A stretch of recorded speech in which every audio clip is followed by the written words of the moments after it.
ஜனநாயகம் மிகப்பெரிய அழுத்தம். நீங்களே சொன்னீங்க வந்து எப்பவுமே வந்து ஒரு பெரிய ஹீரோ படம் வருது அப்படின்னா, விஜய் படமோ அஜித் படமோ ரஜினி படமோ வரும்போது போட்டிக்கு எந்த படமும் வரமாட்டாங்க. இண்டஸ்ட்ரியில அது ஒரு இது உண்டு.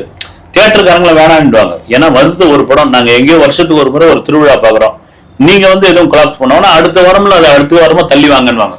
இப்ப கூலி வந்தது ஒரு 15 நாளுக்கு பொறுத்துதான் வந்து மதராசியில் ரிலீஸ் பண்ணாங்க. அதையும் தாண்டி 25 நாள் கடந்து ஓடிட்டு இருக்கு. இதுதான் இருக்கிறது வந்து விஜயோடைய கடைசி படம் அப்படின்னு அறிவிக்கும் போது அந்த படத்துக்கு எப்படியாப்பட்ட எதிர்பார்ப்பு இருக்கும். அப்ப யாரும் வராதீங்கப்பான்னு சொல்றதுதான் நியாயமான ஒரு விஷயம். ஆனா வருவான்னு சொல்லும் பொழுது இது ஜனநாயகத்துக்கு எதிரான ஒரு அழுத்தமான ஒரு விஷயம் தான். நிகழ்புற கருப்பு வருது, சூரியனுடைய அக்டோபர் ரிலீஸ் ஆகுது அப்படின்னு நவம்பர் ரிலீஸ் ஆகுது. தள்ளி போறது வந்து தள்ளி போறதுக்கான உண்மையான காரணம் என்னன்னு நமக்கு தெரியல. அனுமானத்துல வேணா சொல்லலாம். காரணம் என்ன? போட்டியா அந்த படத்தை இறக்கணும்னு. சரி, விஜய்க்கு அது போட்டியா மாறுமா அப்படின்னா கண்டென்ட் தான் பேசும். இன்னொரு பக்கம் ரொம்ப நாளா சொல்லிட்டு இருக்க பராசக்தி துப்பாக்கியை கையில கொடுத்தாரு அவரு. அவருக்கு எதிராக படத்தை ரிலீஸ் பண்ணி சிவகார்த்திகேயன் அவர் என்ன பண்ணுவாங்க, துப்பாக்கி கொடுத்தது ப்ரொடக்ஷன் நிறுவனம் தான் சொல்லணும். எனக்கு தெரிஞ்சு சிவகார்த்திகேயன் தரப்புல ஒரு இது வச்சது. ஏன்னா 9ஆம் தேதி ரிலீஸ் ஆகுதுன்னு இந்த படத்தை 13ஆம் தேதி ரிலீஸ் பண்ணிக்கலாம் போகி அன்னைக்கு அப்படின்ற மாதிரி அவர் தரப்புல ஒரு கோரிக்கையா வச்சதா கூட ஒரு தகவல் இருக்கு. இதெல்லாம் மீறி ஜனநாயகம் வேற விதமான இடையூறுகள்லாம் கூட வரும்.